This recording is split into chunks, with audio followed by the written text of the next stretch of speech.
Во општина Ѓорче Петров активно се работи на уредување и чистење на општината.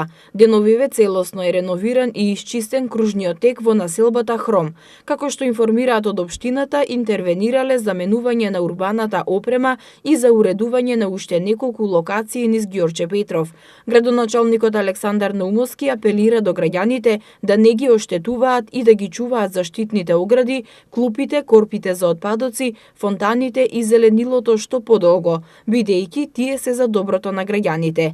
Исто така, општина Ѓорче Петров ги потсетува жителите дека од септември веќе е формирана комисија за издавање потврди за обработливо земјоделско земјиште, која излегува на терен и може да одговори на потребите на граѓаните. Општина Ѓорче Петров веќе стартуваше со издавање потврди, а сите граѓани кои имаат потреба од овој документ, потребно е да поднесат барање во секторот урбанизам.